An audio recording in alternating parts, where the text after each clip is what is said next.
ये है talks news network और आप देख रहे हैं पॉलिटॉक्स, राजनीति का कच्चा चिट्ठा।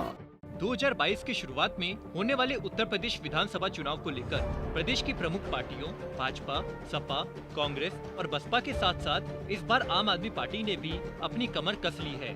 लगभग सभी पार्टियां अलग अलग जातियों को रिझाने के लिए सियासी पिच पर अपनी बिसात बिछाने में लगी हुई है। इसी कड़ी में जहां मायावती की बसपा ने दलितों के साथ ब्राह्मण मतदाताओं पर नजरें गड़ा दी है, तो वहीं नेताजी की समाजवादी पार्टी पिछड़ों के साथ मुसलमानों और ब्राह्मणों को साधने में जुट गई है।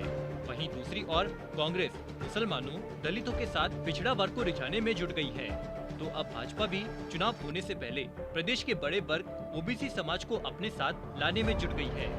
दरअसल उत्तर प्रदेश में ओबीसी समाज का एक बड़ा वर्ग समाजवादी पार्टी का परंपरागत वोटर माना जाता है।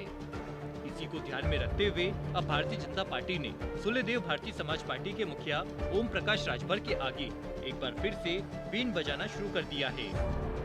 कभी बीजेपी के साथ गठबंधन में रहे ओम प्रकाश राजभर पिछले दिनों में भाजपा पर लगातार हमला कर रहे हैं। यही नहीं, राजभर ने साल 2022 के विधानसभा चुनाव में भारतीय जनता पार्टी को नेस्त नाबूद करने की कसम भी खाई थी। लेकिन कहते हैं ना, राजनीति में न कोई स्थायी दोस्त होता है और न कोई दुश्मन। आपको बता दें, साल 2017 के उत्तर प्रदेश विधानसभा चुनाव में राजभर की सूर्यदेव भारतीय समाज पार्टी और भाजपा ने गठबंधन करके चुनाव लड़ा था। उसके बाद योगी सरकार में ओपी राजभर को कैबिनेट मंत्री भी बनाया गया था। लेकिन साल 2019 में भाजपा विरोधी बयानों की वजह से मुख्यमंत्री योगी आदित्यनाथ ने ओम प्रकाश राजभर को अपने कैबिनेट से बाहर का रास्ता दिखा दिया था। तभी से ओम प्रकाश राजभर प्रदेश में भाजपा के धुर विरोधी हो गए थे।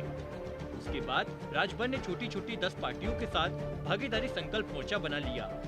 बताया जाता है कि हाल के वर्षों में राजभर ने पूर्वांचल के कई जिलों में पिछड़ा वर्ग में अपनी मजबूत पकड़ बना ली है। ऐसे में राजभर के बढ़ते प्रभाव को देखते हुए भाजपा भी अब उन्हीं के सहारे ओबीसी को अपने पाले में लाने के लिए जुगाड़ में लगी हुई है। लेकिन अब ओपी राजभर को लगा है कि भाजपा को चुनाव से पहले उनकी जरूरत है, तो उन्होंने अपनी ब्लैकमेलिंग शुरू कर दी है। अब दोनों ओर से मित्रता के हाथ बढ़ाए जा रहे हैं। करीब 2 साल बाद भाजपा और ओम प्रकाश राजभर को करीब लाती तस्वीर उस वक्त सामने आई जब मंगलवार सुबह यूपी की राजधानी लखनऊ में राजभर भाजपा प्रदेश अध्यक्ष स्वतंत्र देव सिंह के घर पहुंचे। दोनों नेताओं के बीच बंद कमरे में करीब 1 घंटे तक लंबी मुलाकात हुई। इसके बाद ही सियासी गलियारों में चर्चा दौड़ने लगी कि राजभर फिर से एनडीए का हिस्सा बनने जा रहे हैं। आपको बता दें कि ओम प्रकाश राजभर बलिया जिले से आते हैं और यहीं से भाजपा के प्रदेश उपाध्यक्ष दयाशंकर सिंह भी है।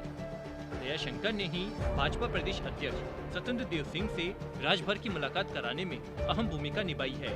यूपी भाजपा प्रदेश अध्यक्ष स्वतंत्र देव सिंह से मुलाकात के बाद एक बार फिर से चर्चा में आए ओपी राजभर ने भाजपा के साथ आने के लिए कई शर्तें रख दी है।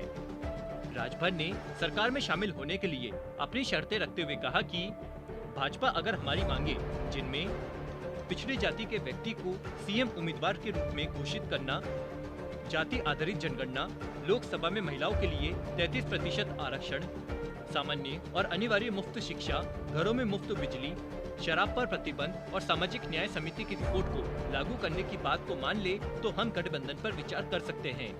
यानी राजभर की शर्तों के अनुसार वो नहीं चाहते कि योगी आदित्यनाथ दोबारा प्रदेश के मुख्यमंत्री बने, लेकिन उन्होंने साथ में यह भी कहा कि राजनीति में कुछ भी असंभव नहीं है। वहीं भाजपा प्रदेश अध्यक्ष स्वतंत्र देव सिंह ने इस मुलाकात को शिष्टाचार भेंट बताया। दूसरी तरफ भाजपा उपाध्यक्ष दयाशंकर सिंह ने कहा कि ओम प्रकाश राजभर प्रधानमंत्री मोदी के दलितों और पिछड़ों के लिए किए गए कार्यों के प्रशंसक रहे हैं। ऐसे में वह हमारे साथ दोबारा भी आ सकते हैं। उनकी कोशिश है कि ओम प्रकाश राजभर को दोबारा एनडीए में लाया जाए।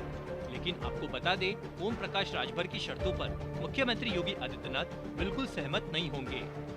दूसरी ओर काफी समय से राजभर की पार्टी के साथ असदुद्दीन ओवैसी की गठबंधन की बात चल रही थी। लेकिन अब राजभर की भाजपा नेताओं के साथ मुलाकात के बाद प्रदेश की सियासत में ओवैसी को कोई नया साथी तलाशना होगा। PoliTalks bureau, UP. ये है टॉक्स न्यूज नेटवर्क और आप देख रहे हैं पॉलिटॉक्स, राजनीति का कच्चा चिट्ठा।